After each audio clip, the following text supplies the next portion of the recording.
हम पढ़ क्या रहे? भारत में यूरोपियों का आगमन, और इस आगमन के क्रम में हमने कल पुर्तगालियों का आगमन पढ़ लिया, है ना? ठीक, यानी भारत में पुर्तगाली आ चुके हैं और अपनी अपनी बस्तियां स्थापित कर चुके हैं। पुर्तगालियों के भारत आने का वास्तविक उद्देश्य क्या है? तो आप कहेंगे व्यापार। इन्होंने व्यापार भी किया और अपने ईसाईयत धर्म का प्रचार भी किया, लेकिन ये धर्म प्रचार में इतना मशगूल हो गए कि उन्होंने भारतीयों के साथ ये सामंजस्य बनाने में असफल हुए, जिस कारण जितनी तेजी से पुर्तगालियों का राइज हुआ उतनी ही तेजी से पुर्तगालियों का फॉल हो गया। मेरी बात समझे? पुर्तगाली जब भारत आए तो उन्होंने कुछ नीतियां ऐसी बनाई जिससे वो भारतीयों के मन में विश्वास नहीं जगा पाए। तो याद करो क्या क्या बताया था। जब अब पुर्तगालियों का पतन हुआ तो पतन के पीछे के क्या क्या कारण थे?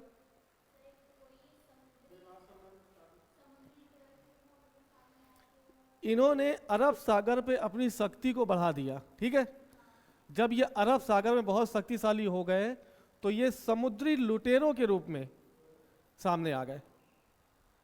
ये जिस जहाज को संरक्षण दे रहे हैं कार्टेज व्यवस्था के तहत, ये उसी जहाज को लूट भी रहे हैं। तो भारतीयों के मन में और व्यापारियों के मन में इनके प्रति जो लॉयल्टी थी वो कहीं ना कहीं कम हो गई। कौन? पुर्तगालियों के। ठीक, अब सोचो दूसरी कंपनी जो भारत आएगी वो है अंग्रेज। अब हम क्या पढ़ेंगे?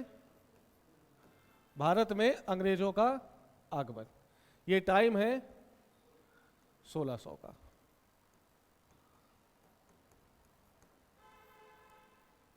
थोड़ा सा समझो कि अंग्रेज भारत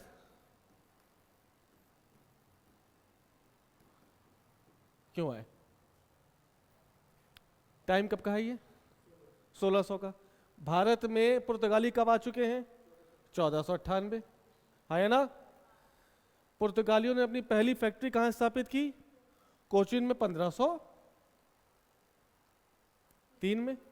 पुर्तगालियों के अब तक 1600 तक 3 गवर्नर भारत आ चुके हैं, है ना? यहां तक याद कर पाए? तो पहला गवर्नर अल्मीडा है, दूसरा गवर्नर अल्बुकर्क है और तीसरा गवर्नर नीनो डी कुन्हा है। ऐसे में एक लंबा समय बीत गया भारत में पुर्तगालियों के वर्चस्व का। इन्होंने अपनी शक्ति बढ़ा ली है ना? हिंद महासागर पर वर्चस्व है, व्यापार पर एकाधिकार स्थापित हो चुका है। ऐसे में जब भारत का समस्त व्यापार पुर्तगालियों के हाथ में था तो पुर्तगालियों को व्यापार में अत्यधिक फायदा हुआ। तुम्हें याद आ रहा? याद करो, 60 गुना प्रॉफिट कौन ले रहा है? भारत के व्यापार से 60 गुना प्रॉफिट कौन ले रहा है? तो आप कहेंगे पुर्तगाली। अब पुर्तगाली झोला भर भर के अपने देश सोना और चांदी लेके जा रहे हैं। ऐसे में यूरोप के देशवासियों में क्या मन में आएगा कि भारत बहुत ज़्यादा आर्थिक रूप से संपन्न है, तो क्यों ना अब हम भी वहां पे व्यापार करने जाएं। और कौन आएगा? अंग्रेज। क्या मेरी बात समझे? ले आए। अब अंग्रेजों का आगमन से पहले हम क्या क्या पढ़ेंगे? देखो, अंग्रेजों का भारत आगमन, इस टॉपिक में हम देखो क्या क्या कवर करने वाले हैं। तो पहला आप कहेंगे कि ब्रिटिश ईस्ट इंडिया कंपनी का गठन कब हुआ, कैसे हुआ और क्यों हुआ। ठीक, जब हम कंपनी का गठन पढ़ लेंगे तब हम कंपनी की संरचना के बारे में जानेंगे कि कंपनी कैसे बनी है, तो आप कहेंगे कोर्ट ऑफ प्रोप्राइटर्स और कोर्ट ऑफ डायरेक्टर्स। ये दोनों क्या बोलते हैं उसको, ये दोनों संस्थाएं भारत में नहीं है, लेकिन ये दोनों संस्थाएं भारत में आने वाले लोगों को क्या करेंगी, नियंत्रित करेंगी। ये कहाँ बैठेंगे, इंग्लैंड में, लेकिन शासन कहाँ करेंगे या व्यापार कहाँ करेंगे, भारत में। ठीक, फिर हम देखेंगे कंपनी के नाम का इतिहास। क्या आज हम जिसको ब्रिटिश ईस्ट इंडिया कह रहे हैं, क्या वह गठन के समय से ही ब्रिटिश ईस्ट इंडिया कंपनी के नाम से जानी गई, तो आप कहेंगे नहीं, इसके लगातार कई बार नाम चेंज हुए हैं। जब कंपनी का गठन हुआ 1599, सितंबर 1599, तब इस कंपनी का नाम क्या था, the governor and company of merchants of the London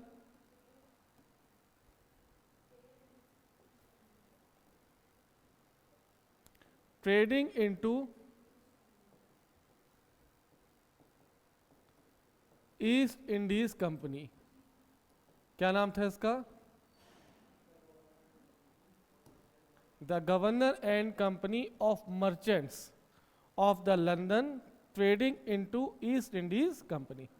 governor और व्यापारियों की एक ऐसी कंपनी जो लंदन से ट्रेड करेगी कहाँ की ओर, ईस्ट इंडीज की ओर। ईस्ट इंडीज मतलब भारत। क्या मेरी बात समझ पाए? तो कब कब इसके कंपनी का नाम चेंज हुआ और कब इसको ब्रिटिश ईस्ट इंडिया कंपनी के नाम से जाना गया, इसकी चर्चा भी आज की क्लास में की जाएगी। ठीक, फिर हम देखेंगे कंपनी का विकास।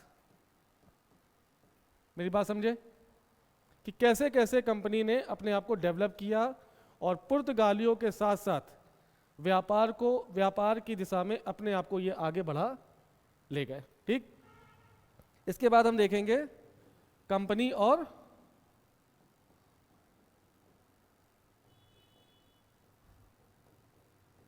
मुगल बादशाह। जब इंग्लैंड में ईस्ट इंडिया कंपनी का गठन हुआ तो भारत में मुगल बादशाह कौन,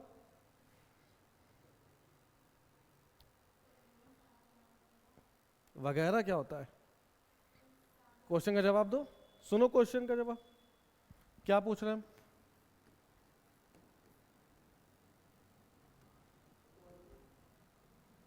जब लंदन में ब्रिटिश ईस्ट इंडिया कंपनी का गठन हुआ,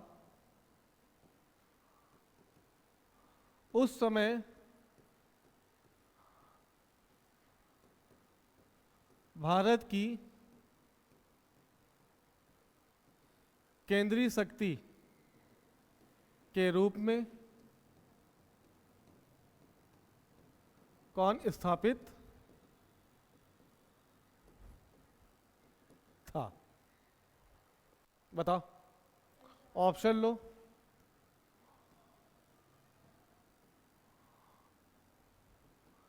Jahangir, option B Shahjahan, option C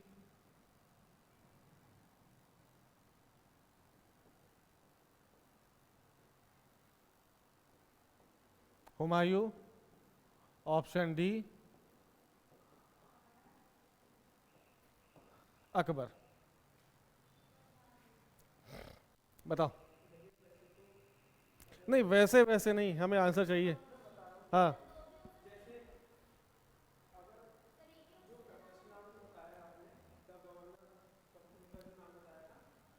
low, the governor and the company of the merchants of London trading into East Indies company. अब बताओ, तो इसमें इतना कंफ्यूजन क्यों था भाई? 33 में हुआ है? नहीं नहीं, हाँ वो अलग चीज है। 1833 में मोहम्मद सर रंगीला मारे जाओगे। चलो अब यही बता दो, जब कंपनी का नाम ब्रिटिश ईस्ट इंडिया कंपनी पड़ा तब मुगल बादशाह कौन है? अब बताओ।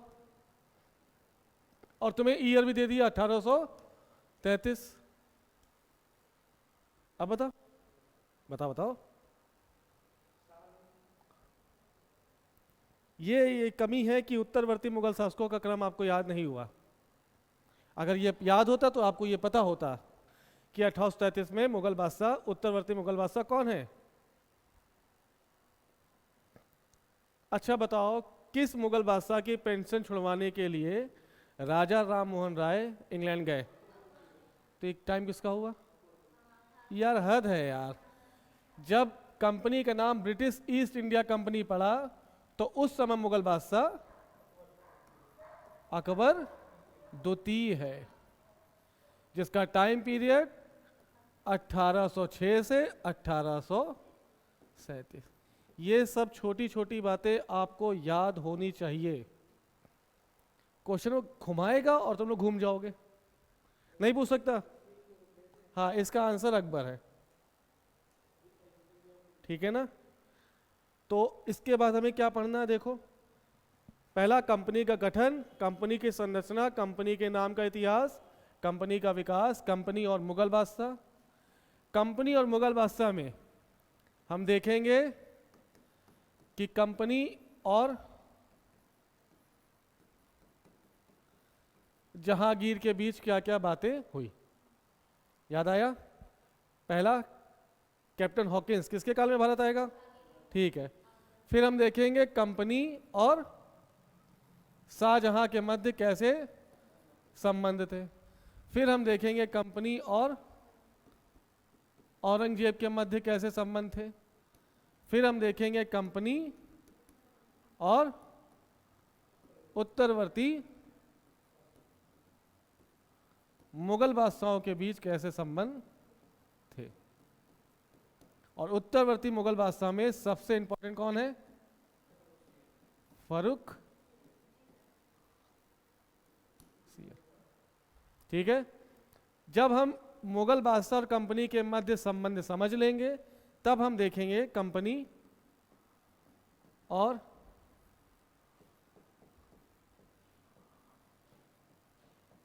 गोलकुंडा के शासकों के मध्य संबंध कैसे है। क्यों गोलकुंडा? वाई? इसकी आवश्यकता क्यों पड़ रही है? तो भारत में अंग्रेजों ने पहली कंपनी कहां स्थापित की? हुगली, सूरत में। अभी उसकी कहानी बताएंगे, सूरत है कि मछलीपट्टनम है वो बताएंगे। लेकिन कंपनी का अगर दूसरी फैक्ट्री देखें तो कहां पर खुल रही है? मछलीपट्टनम, ठीक है। गोलकुंडा के शासक हैं एक, जिनका नाम है 1632 में अब्दुल्ला कुतुब शाह।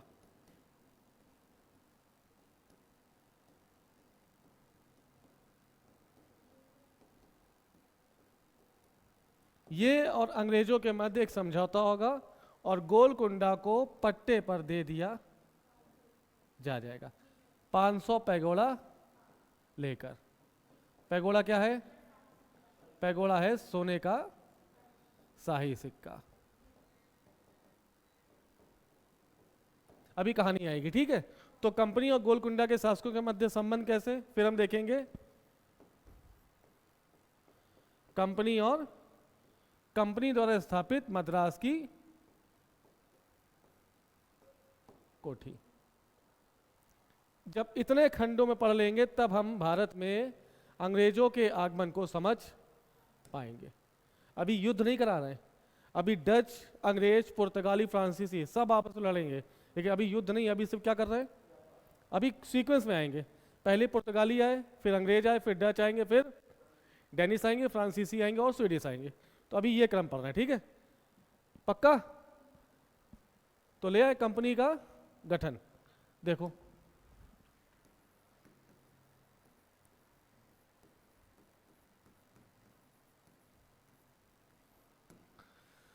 सितंबर 1599 वास्को डी गामा को भारत आए लगभग 101 साल हो गए और पुर्तगाली भारत के साथ व्यापार में पूरी तरह से लिप्त हो चुकी है। यानी पुर्तगाली बहुत ज़्यादा व्यापारिक प्रॉफिट भारत से कमा चुके हैं और झोला भर भर के पुर्तगाल में पैसा पहुंचा रहे हैं। ऐसे में पुर्तगाल के पास जितने भी यूरोपीय देश हैं, इन सबके मन में खुजली होगी कि क्यों ना हम भी भारत चले और भारत चलकर व्यापार करें। ऐसे में सितंबर 1599 में लॉर्ड मेयर नाम का एक व्यक्ति अपने 80 व्यापारियों के साथ मिलकर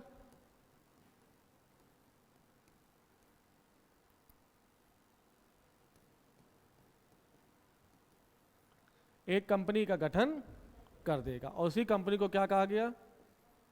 the governor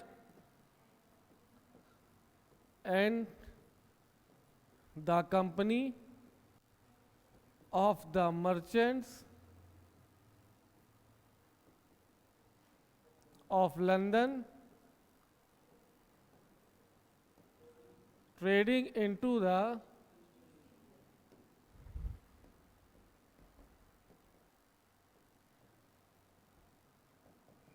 east Indies company, जो कितने सदस्यों के साथ मिलकर बनी?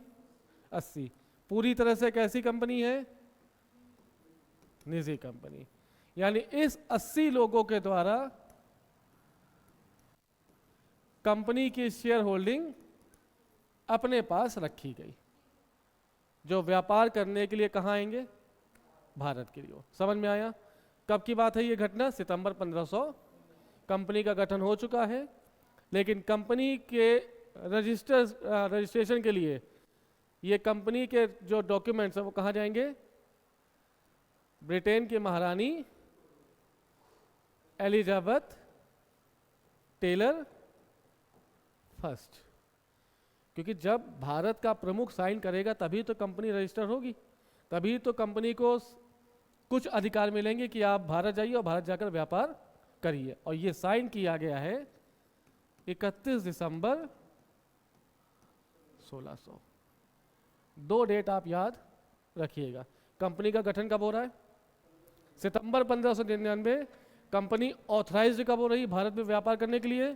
तो 31 दिसंबर सन 1600। और ये 15 वर्षों के लिए भारत में व्यापार करने के लिए भारत की ओर रवाना हो जाएंगे। समझ में आया? कंपनी का गठन समझ गए। अभी कंपनी के नाम का इतिहास हम बताएंगे। अब कंपनी की संरचना।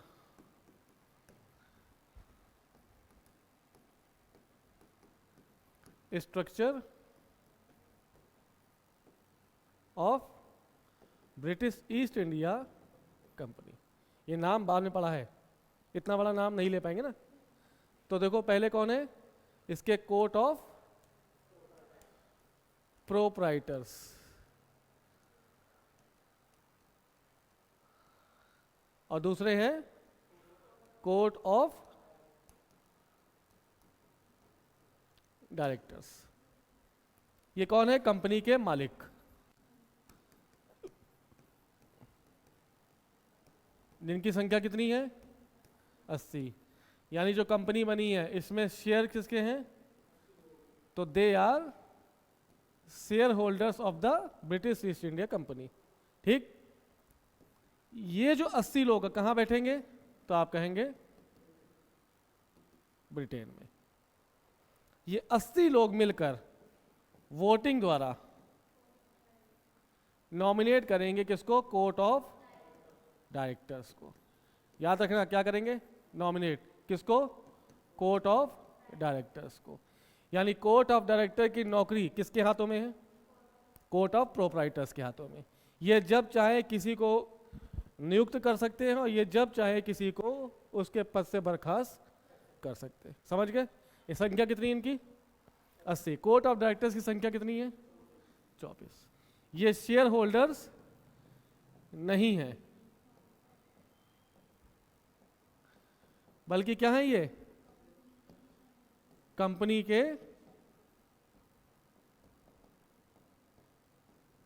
दिशा निर्देशक। कंपनी की गाइडलाइंस कौन बना रहा है? Court of proprietors. लेकिन कंपनी के गाइडलाइंस को लागू कौन कर रहा है? तो आप कहेंगे कोर्ट ऑफ डायरेक्टर्स। कितनी संख्या शुरुआत में? बाद में इस संख्या को कम कर दिया गया कितना? 18। ठीक है, शुरुआत में नॉमिनेट होंगे, बाद में ये एग्जाम के थ्रू किसी भी एग्जाम को पास करेंगे और जब एग्जाम पास करेंगे तब ये ब्रिटिश ईस्ट इंडिया कंपनी के अधिकारी बनेंगे। और जब ये एग्जाम होने लगेगा, यही तर्ज शुरू होगी, यहीं से स्टार्टिंग होगी भारत में इंडियन सिविल सर्विसेज की। तो जो आईसीएस है वो उसका पूर्वगामी कौन सा है? तो आप कहेंगे कोर्ट ऑफ डायरेक्टर्स। यहीं से आईसीएस का जन्म होता दिखाई देगा, जिसके लिए बाद में चर्चा होगी। क्या 1854 में कहा जाएगा कि अब इसके लिए परीक्षा का आयोजन किया जाए।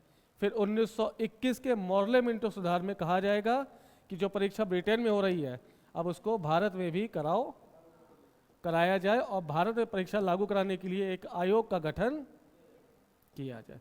और यही आयोग आज हमारे बीच किस नाम से जाना जाता है? यूपीएससी। ये सब कहानी हो चुकी है पक्का। तो हिस्ट्री को पॉलिटी के और पॉलिटी को हिस्ट्री से अलग करके आप नहीं पढ़ेंगे। जहाँ स्टार्ट हुआ आईसीएस का, तो तुम्हारे दिमाग में सारी चीज़ें कौन से जानी चाहिए। एक छोटा सा जवाब दो, यूपीएससी का पहला अध्यक्ष कौन था?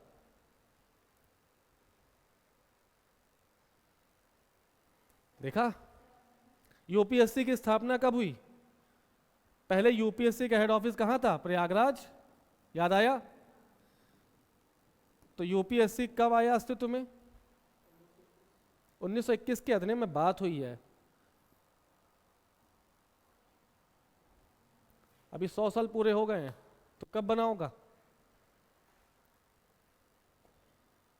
1.25 वर्ष शुरू हो गया। अब बता दो, 1.25 वर्ष शुरू हो गया है, अब बताओ। 1 अक्टूबर 1926 को यूपीएससी आयोग अस्तित्व में आ गया। समझ गए? 100वां वर्ष शुरू हो गया कि नहीं हो गया? हाँ, आता है इंडियन सिविल, हाँ जी हाँ, सिविल सर्विस।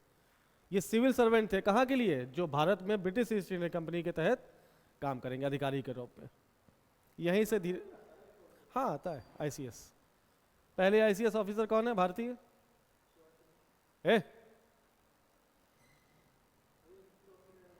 तो पहले थोड़ी ना है। सुभाष चंद्र बोस की 4थी रैंक आई थी, लेकिन पहले आईसीएस नहीं है। पहले कौन है?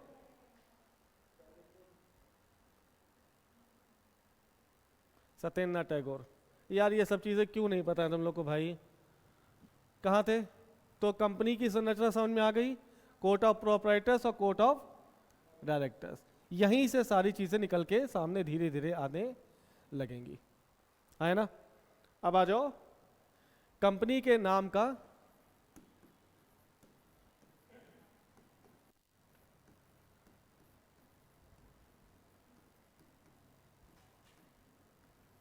इतिहास।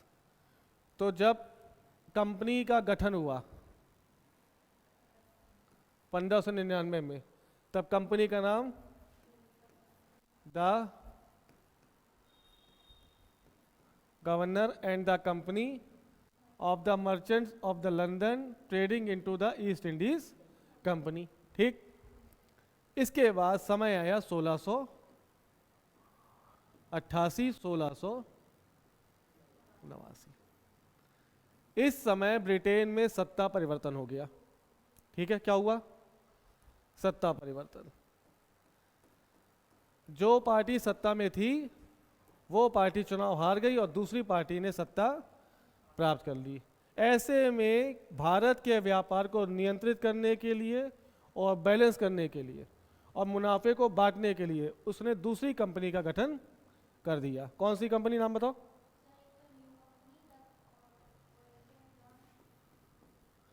तो इस कंपनी का नाम है द न्यू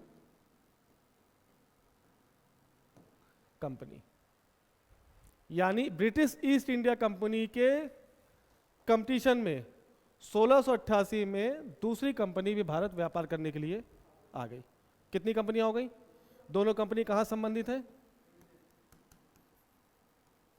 ब्रिटेन से। इसके 10 वर्ष बाद, इसके 10 वर्ष बाद 1698 में दो और कंपनियां ब्रिटेन से भारत आई। कौन कौन सी? द जनरल कंपनी और दूसरा द इंग्लिश कंपनी। ठीक है, अब भारत में कितनी कंपनी हो गई? 4। जब बिल्कुल बंदर बाट होने लगी इन कंपनियों के बीच कि हम व्यापार करें, हम करें, हम करें, हम करें, तब क्या किया गया? 1709 में इन चारों कंपनियों को 1, 2, 3, 4 क्या कर दिया गया? मिला दिया गया और एक नई कंपनी भारत में सामने आई जिसका नाम क्या है? The United of the merchant of company of the London trading into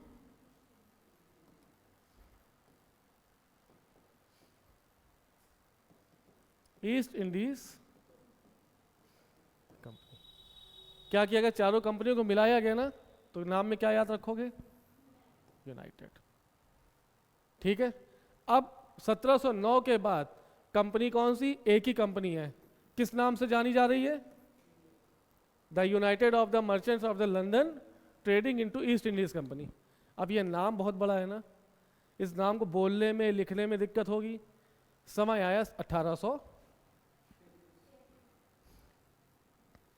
1833 में। अब तक इस कंपनी को ब्रिटिश ईस्ट इंडिया कंपनी के नाम से पुकारा जाने लगा था, लेकिन दस्तावेजों में आज भी ये किस नाम से चल रही थी?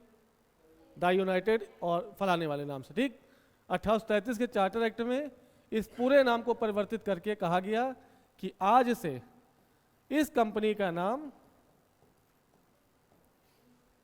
ब्रिटिश ईस्ट इंडिया कंपनी कहलाया जाएगा। और 1833 के बाद से लेकर आज़ादी तक, आज़ादी तक नहीं, 1858 तक, इसके बाद कंपनी के शासन का अंत हो गया ना, ये वाला। अब हम किस नाम से जानते हैं इसको? हालांकि 20 साल के बाद ब्रिटिश ईस्ट इंडिया कंपनी का शासन भारत से खत्म हो गया। याद कर पा रहे हो?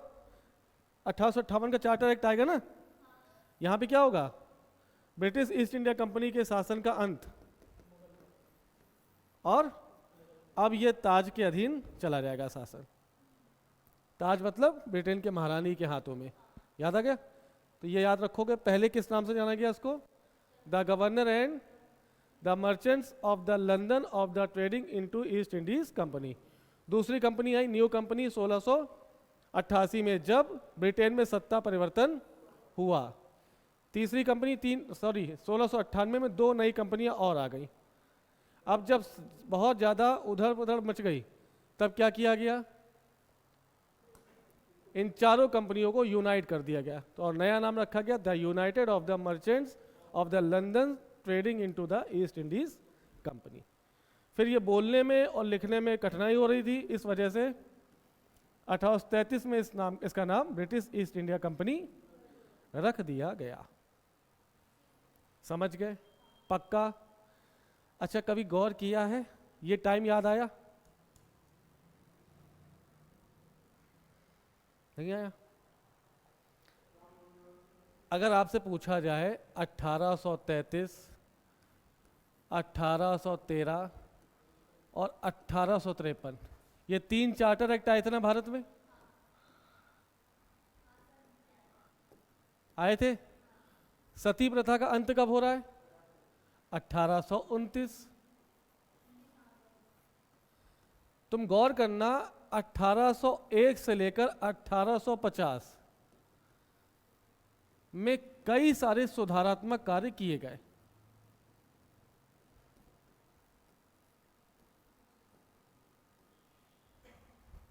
चाहे दास प्रथा खत्म की जा रही हो 1843, 1843 से पूरी तरह से भारत से दास प्रथा खत्म। सती प्रथा 1829 से खत्म।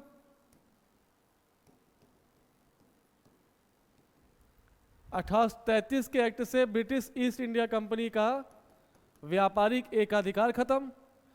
1813 में चीन और चाय के साथ व्यापार को छोड़ दो, चीन और चाय, तो ब्रिटिश ईस्ट इंडिया कंपनी का व्यापारिक एकाधिकार खत्म। सारे सुधारात्मक कार्य इस दौरान ही क्यों किए जा रहे हैं?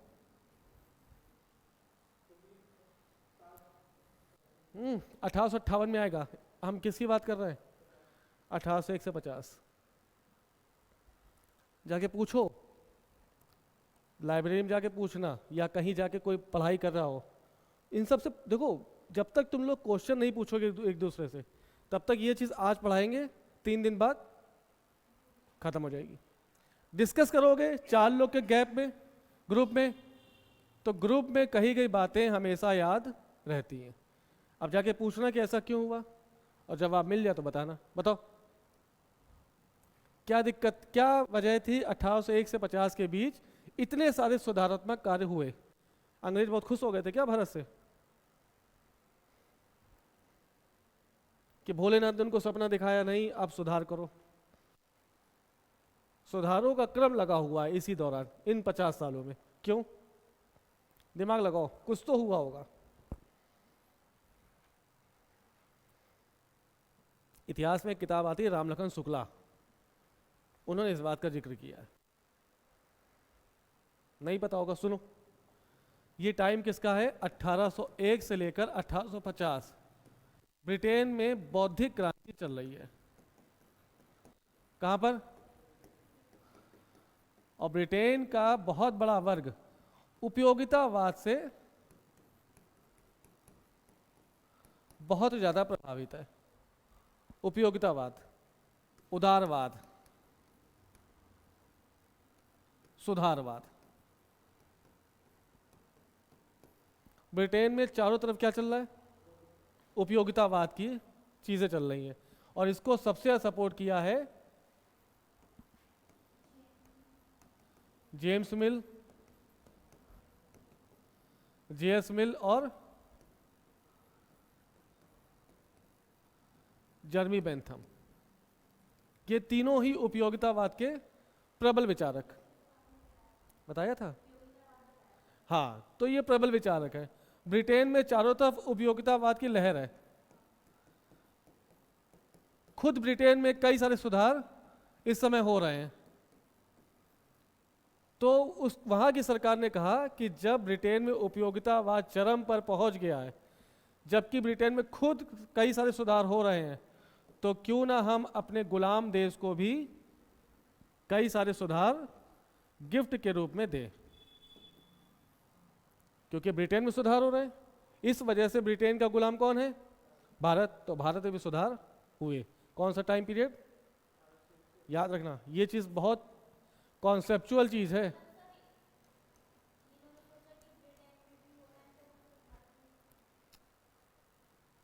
ब्रिटेन देखो, हर एक टाइम पे विचारधारा का वो होता है ना।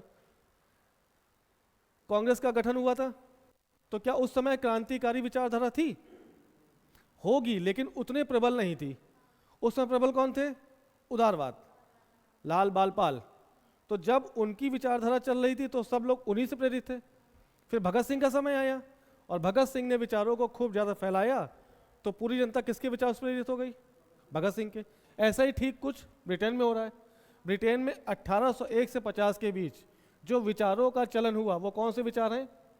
उपयोगितावाद, उदारवाद और सुधारवाद। जिसके प्रबल विचारक कौन है? तो आप कहेंगे जेम्स मिल, जेएस मिल और जर्मी बेंथम। पूरा ब्रिटेन इनके विचारों से चारों ओर प्रभावित हो रहा था। ऐसे में इनका विचार क्या है कि सबको सुधारो, अच्छे अच्छे काम करो, और इस क्रम में ब्रिटेन में कई सारे सुधार काम हुए। तो जब ब्रिटेन में सुधारात्मक कार्य हो रहे तो भारत में भी सुधारों का होना अवश्यंभावी हो गया, जिस कारण सती प्रथा, दास प्रथा, ना जाने कितने ज़्यादा सारे सुधार किस समय हो रहे हैं, 1801 से लेकर 1850 तक। समझ गए? तो और कुछ नहीं था, अंग्रेजों को दया नहीं आ गई, अंग्रेजों के मन में कुछ और नहीं है, बल्कि वो सिर्फ इस विचारधारा से प्रभावित होकर भारत में भी सुधारात्मक कार्य करने लगेंगे। जैसे ही विचारधारा कम होगी फिर से सुधारात्मक कार्य खत्म हो जाएंगे। समझ गए मेरी बात? पक्का? अब आ जाओ, समझ गए ना कंपनी के नाम का इतिहास, कब कब किस किस नाम से जानी गई। अब आओ कंपनी,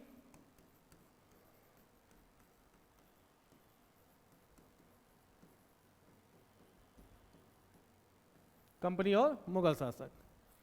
तो कंपनी का गठन कब हो रहा है? 1599। इस समय मुगल बादशाह अकबर। कोई बात नहीं, कौन आ गया? क्या नाम लेंगे? चलो, या ऐसे रहने दो। कंपनी और मुगल शासक के बीच अकबर के समय आते आते, क्योंकि अकबर का टाइम बहुत कम बचा हुआ है, इसके बाद कितना बचा है?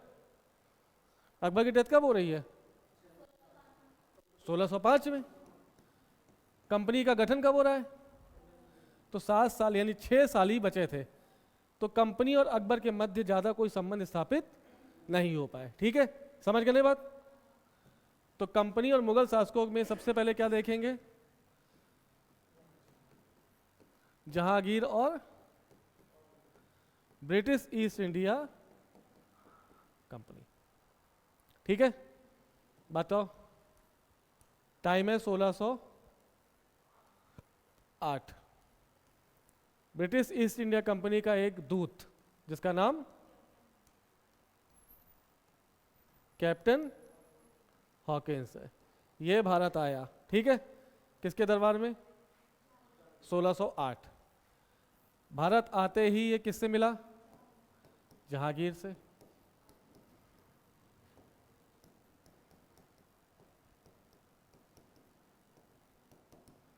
राजा तुम्हारी मिट्टी में, अगर उस देश का राजा तुम्हारी मुट्ठी में है तो पूरा साम्राज्य तुम्हारी मुट्ठी में हो जाएगा।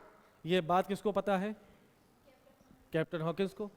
कैप्टन हॉकिंस जैसे ही जहांगीर के दरबार में पहुंचा, उसने जहांगीर को उपहारों से लाद दिया। वो उसके लिए लेके जा रहा है, उसकी बीवी के लेके जा रहा है, सबके लिए उपहारों का ढेर लेके गया। ऐसे में जहांगीर इतने महंगे महंगे उपहार देखकर कैप्टन हॉकिंस से प्रभावित हो गया। मांगो क्या मांगोगे? और कैप्टन हॉकिंस ने मांग लिया क्या?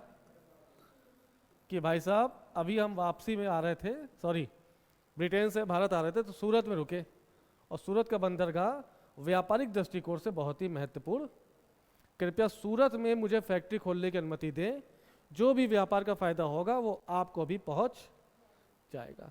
जहांगीर को और क्या चाहिए था? जहांगीर रातों रात क्या हो गया? यस, अनुमति दे दी। कहाँ की है फैक्ट्री? कहाँ खोलने की अनुमति दी? कब दी? 1608। अनुमति मिल गई अंग्रेज को, यानी कैप्टन हॉकिंस को अनुमति मिल गई। कहाँ पे फैक्ट्री खोलने के लिए? सूरत। क्या समझ रहे हो अनुमति से? कि बस बोल दिया हो गया? देखो, अगर मोदी साहब कुछ बोलेंगे तो कैसे बोलेंगे? हैं? हाँ, भारत के राजपत्र में होगा ना। मोदी द्वारा लागू की गई कोई भी योजना तब मानी जाएगी जब उसका उल्लेख भारत के राजपत्र में होगा। ऐसे ही जहांगीर के द्वारा दी गई अनुमति तभी अनुमति मानी जाएगी जब जहांगीर का शाही फरमान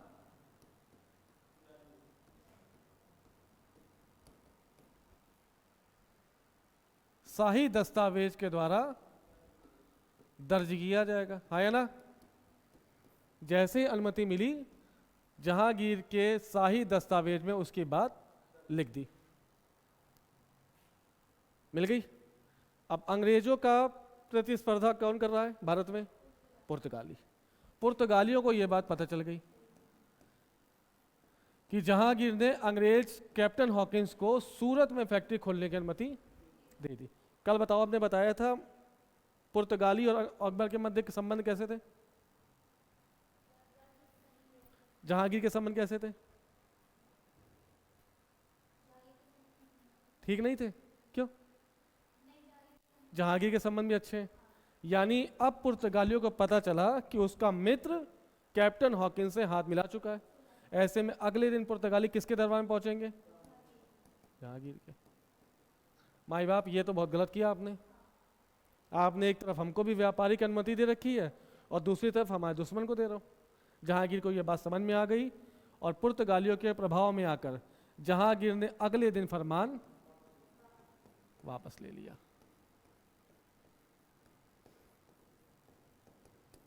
लेकिन एक बार तो लेख हो चुका है ना, एक बार तो जहांगीर ने लिखवा दिया ना, क्या कि हम अनुमति देते हैं। काहे की अनुमति? कि अंग्रेज सूरत में अपनी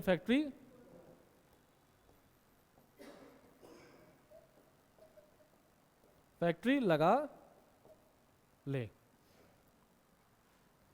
तो याद रखना, अगर पूछा जाए कि अंग्रेजों की पहली फैक्ट्री कहां स्थापित हुई, तो आप कुछ मत सोचिएगा, क्या लगा दीजिएगा? सूरत। क्योंकि एनसीईआरटी ने सूरत को ही आधार बनाया और एनसीईआरटी जो कहेगी हम उसी को मानकर सही चलेंगे। समझ गए? हालांकि पहली फैक्ट्री का उद्घाटन कहाँ हो रहा है? मछलीपट्टनम, 1611। और सूरत में जो आदेश मिला था 1608 में, वो फैक्ट्री 1608 में नहीं खुली बल्कि 1612 में खुली।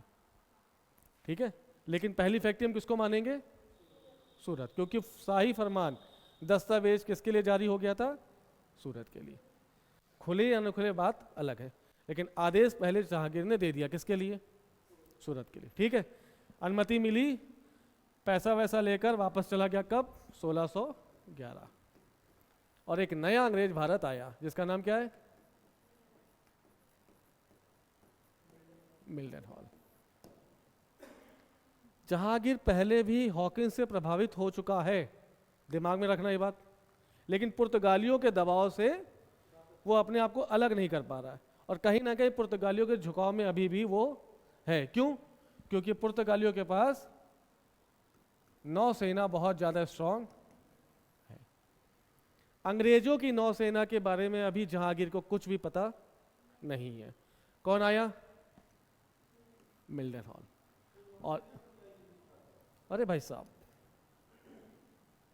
ये अरब सागर, हिंद महासागर, बंगाल की खाड़ी, पानी में जो स्ट्रांग होगा वो ऑब्वियस सी बात है स्थल में स्ट्रांग हो जाएगा। किसके पहले? पुर्तगाली नौसेना की वजह से तो स्ट्रांग थे।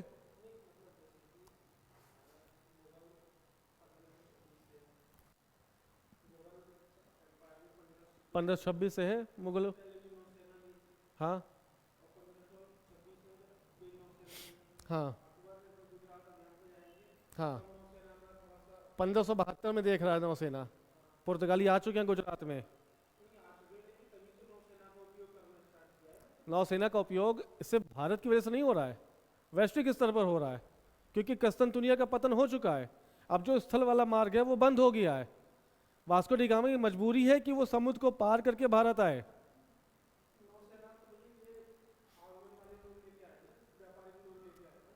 हाँ,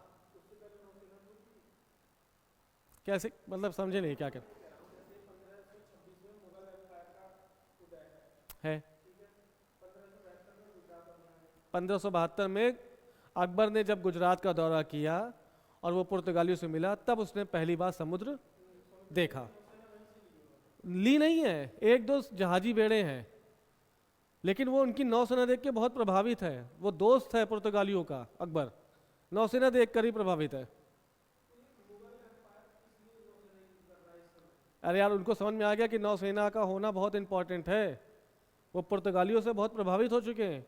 पुर्तगालियों के नौसैनिक बेड़ों को देखकर वो खुश हैं, वो डर भी रहे हैं।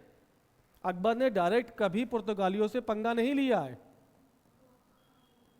क्योंकि उसको समझ में आ गया था कि इनके पास तगड़ा नेवल सिस्टम है। जहांगीर को भी ये बात दिख रही है, इसलिए हॉकिंस को चाहते हुए भी उसने फरमान वापस ले लिया पुर्तगालियों के दबाव में आकर। क्योंकि अभी तक मन में क्या है कि पुर्तगालियों की नौसेना अजेय है, इनको हराना बहुत ही मुश्किल है। लेकिन अब आ गया मिल्टन हॉल। कहाँ आ गया? जहांगीर के दरबार में। भर भर के फिर से ये भी उपहार लेके आया। लेकिन जहांगीर ने कहा कि भाई साहब, हम कहीं ना कहीं वचनबद्ध हैं पुर्तगालियों से, हम आपकी सहायता नहीं कर पाएंगे। लेकिन मिल्टन हॉल थोड़ा सा और चालाक आदमी, ये समझ गया जहांगीर का मनसा कि वो पुर्तगालियों की नौसेना से घबरा रहा है और करेगा युद्ध स्वाली का। स्वाली का युद्ध, स्वाली का युद्ध, एक तरफ मिल्टन हॉल और दूसरी तरफ पुर्तगालियों की नौसेना। अभी तक जहांगीर के मन में जो बात अजेयता वाली है कि पुर्तगाली नौसेना को कोई भी हरा नहीं सकता, मिल्टन हॉल ने यह बात समाप्त कर दी कि पुर्तगालियों की नौसेना अजेय नहीं है, बल्कि मैं इनको पटक सकता हूं। और स्वाली के युद्ध में जब मिल्टन हॉल जीत गया, तो जहांगीर ने जो फरमान वापस लिया था 1608 वाला, उसको पुनः जारी कर दिया कि जाओ और सूरत में अपनी फैक्ट्री खोल दो। और इस प्रकार जो फरमान वापस हुआ था, वो पुनः वापस करते हुए 1611 में मिल्टन हॉल को अनुमति मिल गई। आ गई बात समझ में? तो स्वाली का युद्ध याद रखोगे। कैप्टन हॉकिंस के बाद कौन आया? Milton hall. मिल्टन हॉल के बाद कौन आएगा? 1615 सर टॉमस। ये भी किसके काल में आएंगे? तो आप कहेंगे जहांगीर। सूरत मिल ही चुका है, मछलीपट्टनम में फैक्ट्री खोली जा चुकी है, और टॉमस रो के नेतृत्व में जो भी अंग्रेज शिष्टमंडल आएगा, वो भारत में कई अन्य फैक्ट्रियों को भी स्थापित कर देगा। जैसे एक आध बताओ, एक आध बताओ। गुजरात में, गुजरात सूरत में हो चुका। अब बताओ, तुम बताओ। सूरत में खुल चुकी है, हाँ। वो तो दौरा कर रहा है। अजमेर, बंगाल, बिहार, प्रयाग, भड़ौच, हाँ बिल्कुल, ये बंगाल, सूतानीति, कालीकट, इन सब में अपनी फैक्ट्री का फरमान जहांगीर के द्वारा वो साइन करा के अपने साथ ले जाएगा। चिनसूरा में उसकी फैक्ट्री नहीं अंग्रेजों की, वो शायद फ्रांसीसियों की है। बात समझ गए? पक्का? तो 3 अंग्रेज राजदूत जहांगीर के काल में भारत आए। संबंध कैसे? अच्छा, जहांगीर के बाद कौन? तो कंपनी और मुगल बादशाह शाहजहां। कल जब हमने तुम्हें बताया कि पुर्तगालियों के संबंध मुगल बादशाहों से, तो पुर्तगाली और शाहजहां के मध्य संबंध कैसे हैं? इनके साथ खट्टे हो चुके हैं। अब जब पुर्तगालियों के संबंध शाहजहां से अच्छे नहीं हैं, तो ये फायदा किसको मिला? अंग्रेजों ने शाहजहां की ओर दोस्ती भरा हाथ बढ़ा दिया। तो अंग्रेज और शाहजहां के मध्य संबंध कैसे हो गए? और मजबूत, और अंग्रेजों के अधिकार में अथाह वृद्धि हो गई। याद रखोगे। शाहजहां के बाद कंपनी और मुगल बादशाह औरंगजेब। कैसा व्यक्ति है? दबने वाला है? दबेगा नहीं। क्या हुआ? कंपनी के अधिकार में वृद्धि हो चुकी है। किसके काल में? शाहजहां के काल में। ये अपने अधिकारों का मिसयूज करने लगेंगे और 1688 में आते आते, क्योंकि औरंगजेब इस समय कहां पर है? दिमाग लगाओ, हर चीज करेक्ट है। 1688 में औरंगजेब कहां पर है? हाँ, 1688 में दक्कन में ना। 1658 में औरंगजेब गद्दी पर बैठ रहा है और 1707 में उसकी मृत्यु हो रही है। 1658 से लेकर 1682 जब वो अपने बेटे अकबर का पीछा करते हुए कहाँ चला जाएगा? दक्कन। और 1682 से लेकर 1707 तक वो कहाँ रहेगा? दक्कन में रहेगा। इस समय औरंगजेब कहाँ है? दक्कन में, यानी वो दिल्ली की गद्दी को छोड़ चुका है। अब कंपनी मुगल बादशाह औरंगजेब को चुंगी देने से मना कर देगी। चुंगी क्या है? एक कर है, नहीं देंगे। कैसा आदमी है? थप्पड़ मारते हुए इसके दरबार में अंग्रेज आएगा, थप्पड़ खाते हुए। 4 आदमियों को भेजेगा, सैनिकों को, जाओ इसको बुला के लो, थप्पड़ मारते लाना, दिल्ली से लेकर दक्कन तक। उस अंग्रेज का नाम शायद यंग है। आदेश दिया था मारते हुए लाना इसको।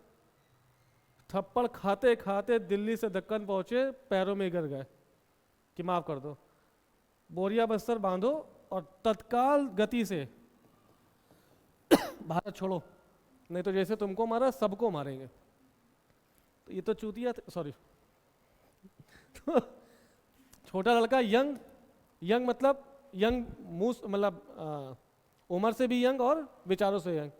इसका सहायता देने के लिए एक व्यक्ति हैं चैम्बरलेन। जब इसने मध्यस्थता की यंग की, इनके पैर में छुए, बाबूजी गलती हो गई, लड़का जवान है, जवानी में गलती कर गया है, माफ करो, हम लोग क्या करेंगे, मर जाएंगे, अगर व्यापार करने की अनुमति नहीं दोगे तो मर जाएंगे। तो ठीक है, चुंगी दो और चुंगी के साथ 1.5 लाख वार्षिक भी दो। चैम्बरलेन कहा जी माई बाप, इसको माफ करो, हम आपको सब कुछ देने को तैयार हैं, लेकिन हमको व्यापार करने की अनुमति आप कृपया प्रदान कर दीजिए, अनर्थ मत कर दीजिए, नहीं तो हम सारे अंग्रेज मर जाएंगे। तब जाकर चैम्बरलेन के प्रयासों से औरंगजेब दोबारा मान गया। समझ गए?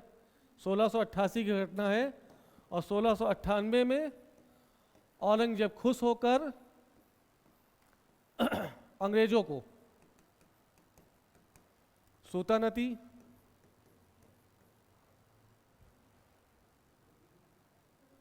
गोविंदपुर और हुगली की फैक्ट्री दे देगा। और इन्हीं तीनों स्थानों को मिलाकर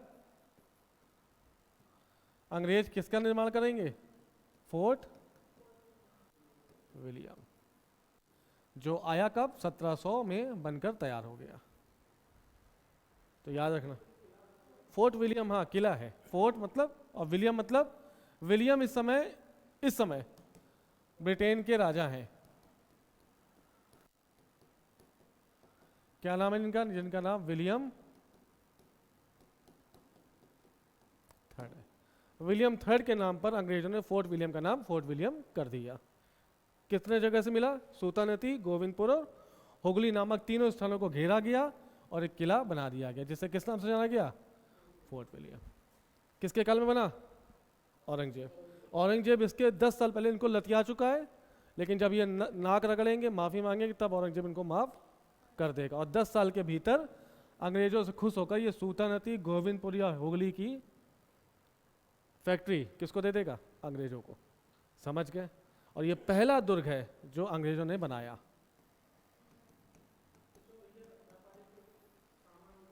हाँ, अब तो ये देखो, अब सिर्फ सामान नहीं उतर रहे हैं, अगर सामान उतर रहे हैं तो तुम इसको घेर क्यों रहे हो, घेर भी रहे हो और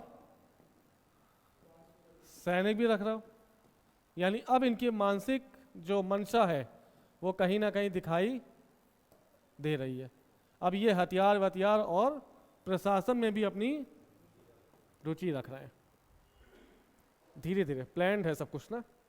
अगर सिर्फ व्यापार करना होता तो जो कोठी के दुर्गीकरण क्यों कर रहे हो? दुर्गीकरण करने का क्या मतलब है? सुरक्षात्मक। मेरी बात समझे? पक्का? तो मुगल बादशाह औरंगजेब के साथ कैसे संबंध? शुरुआत में खराब, लेकिन अंत आते आते औरंगजेब ने, मतलब अंग्रेजों ने औरंगजेब से माफी मांग ली। पक्का? ये सब बातें हो रही थी। अब कंपनी पहुंची कहां पर? गोलकुंडा। एक तरफ केंद्रीय शक्ति से काम चल रहा है। केंद्रीय शक्ति कौन है? केंद्रीय शक्ति मुगल। अंग्रेज मुगलों के तलवे चाट रहे हैं, मुगलों से दोस्ती का हाथ बढ़ा रहे हैं। वहीं दूसरी तरफ क्षेत्रीय राजाओं को भी ये अपने पक्ष में करने का काम कर रहे हैं।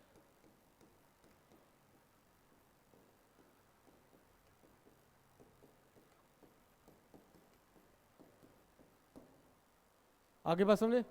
1632 का समय, और 1632 में गोलकुंडा में कुली कुतुब शाह शासक था। ठीक है, सॉरी 1611 12।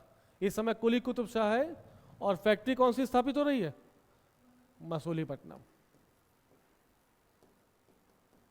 तो जब अंग्रेजों ने मसूलीपट्टनम बनवाई तो उस समय गोलकुंडा का राजा कौन? कुली कुतुब। मसूलीपट्टनम कहां पर है? आंध्र प्रदेश। ठीक है ना? पक्का?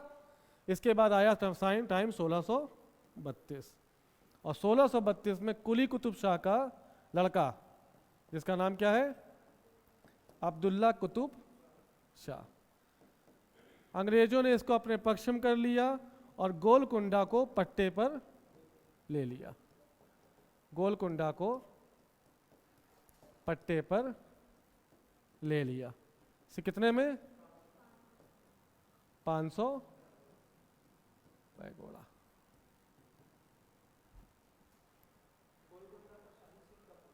हाँ, गोलकुंडा का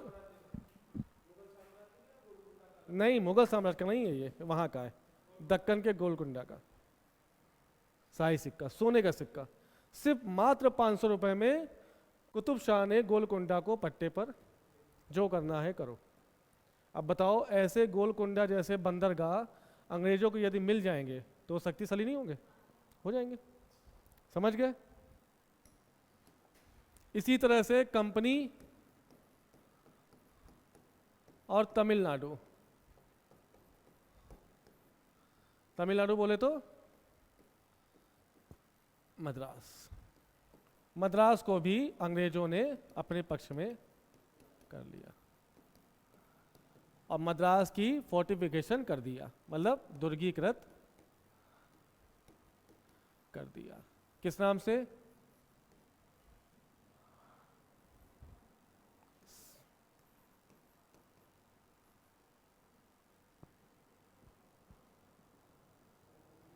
फोर्ट सेंट जॉर्ज। ये किसका किला है? तो आप कहेंगे अंग्रेजों का। कहां पर है? तो आप कहेंगे मद्रास में। इसका भी दुर्गे का कर दिया। और नाम क्या रखा? Fort Saint George. Fort William, Fort Saint George. पक्का? अब ये सब बातें हो रही हैं और इधर हो गई औरंगजेब की मृत्यु। हो गई।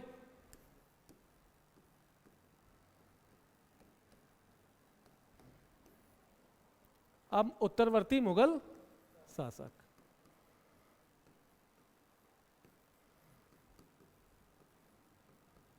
क्या तुम्हें लगता है कि कमजोर शासक अंग्रेजों से मुठभेड़ करेगा? उत्तरवर्ती मुगल शासक में कोई भी शासक मजबूत है? नहीं है। तो चाहे बहादुर शाह फर्स्ट हो, चाहे जहांदार शाह हो और चाहे फरुख सियर। यहां तक संबंध ठीक थे, लेकिन यहां अंग्रेजों की लॉटरी लग गई।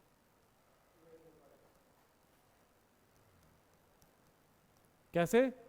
तो फरुख सियर एक लाइलाज फोड़े से बीमार था। यह बात अंग्रेजों को पता थी कि अगर इसका इलाज कर दिया जाएगा तो पक्की बात है हमें वो सारी चीज़ें मिल जाएंगी जिसका हमें कई सालों से इंतज़ार है। 1715, अच्छा फरुख सियर का टाइम पीरियड कितना है? 1713 से 1719। 1715 में फरुख सियर के दरबार में एक शिष्टमंडल भारत आया, अंग्रेजी शिष्टमंडल, जिसकी अध्यक्षता की सर जॉन सरमन ने। सर जॉन सरमन की अध्यक्षता में एक शिष्टमंडल भारत आया, किसके दरबार में? फरुख सियर के। बात करते हुए पता चला कि भाई साहब एक फोड़े से परेशान है। इस सर जॉन सरमन ने अपने साथ एक डॉक्टर हैमिल्टन को भी भारत लेकर आया, और हैमिल्टन ने फरुख सियर के इस फोड़े का इलाज कर दिया तो भाई साहब खुश हो गए तो दोनों हाथ से सब कुछ लुटा दिया। जो मांगना है भाई साहब मांग लो। सरमन साहब आपको जो मांगना है मांग लीजिए। क्या मांगा? 4 चीजें। इन 4 चीजों को मिलाकर ही क्या कहा गया? शाही फरमान। किसने जारी किया? फरुख सियर। किसके लिए जारी किया? तो आप कहेंगे अंग्रेजों के लिए। क्या बातें की? खुश हो गया तो मांगो, तो मांगा 10,000 रुपए वार्षिक पट्टे पर सूरत दे दीजिए। फरुख सियर ने कहा तथास्तु, ले जाओ। पहली बात समझ में आ गई। दूसरा,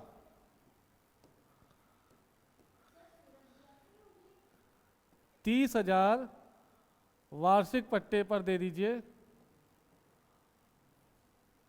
हुगली। फरुख सियर ने कहा तथास्तु। समझ गए? सही है, ये सही है, उसको सही कर लो, गलत है। तीसरा कहा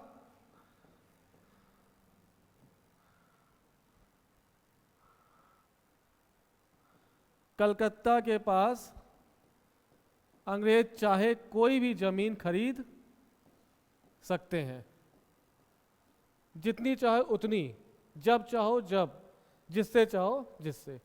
फरुख सियर ने कहा तथास्तु। चौथी बात, अंग्रेजों की एक बंबई में टकसाल थी। बंबई टकसाल में ढाले गए सिक्के संपूर्ण भारत में मान्य कर दिए गए। फरुख सियर ने कहा तथास्तु।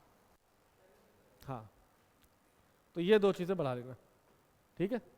ये 4 फरमानों का मिला जुला रूप ही क्या कहलाया? Magna carta. अंग्रेजों का मैग्ना कार्टा किसने जारी किया? तो आप कहेंगे फरुख सियर। अच्छा, शाही फरमान है, ये मैग्ना कार्टा कहा किसने? इस शाही फरमान को मैग्ना कार्टा कहा, अंग्रेजों का मैग्ना कार्टा किसने कहा? तो आपको नहीं पता है, लिख लीजिएगा। एक ब्रिटिश इतिहासकार हैं जिनका नाम है ओम्स। ये लिख लेना, नोट्स में अपने अपडेट कर लेना। अच्छा, पक्का? कितनी बातें की? 4। पहली बात, 10,000 में सूरत, 30,000 में हुगली, कलकत्ता के पास अंग्रेज जमीन खरीदें बेचें, और बंबई टकसाल में ढाले गए सिक्के पूरे भारत में मान्य कर दिए गए। इन 4 बातों को शाही फरमान कहा गया, और शाही फरमान को मैग्ना कार्टा कहा। ये मैग्ना कार्टा की संज्ञा किसने दी? तो आप कहेंगे ब्रिटिश इतिहासकार ओम्स ने।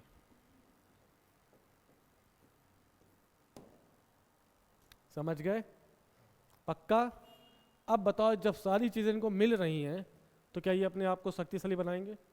बनाएंगे। और बनाते बनाते ये अपने सभी प्रतिद्वंदियों को, चाहे फिर वो डच हो, चाहे फ्रांसीसी हो, और चाहे पुर्तगाली हो, इन सबको इस प्रतिस्पर्धा की दौड़ में पीछे छोड़ते हुए खुद में बहुत आगे निकल जाएंगे। ठीक है, कल हम पढ़ेंगे डच, डेनिस, फ्रांसीसी और स्वीडिश। 2 कंपनियां इंपॉर्टेंट थी। अभी एक और कंपनी इंपॉर्टेंट है, कौन सी? फ्रांसीसी।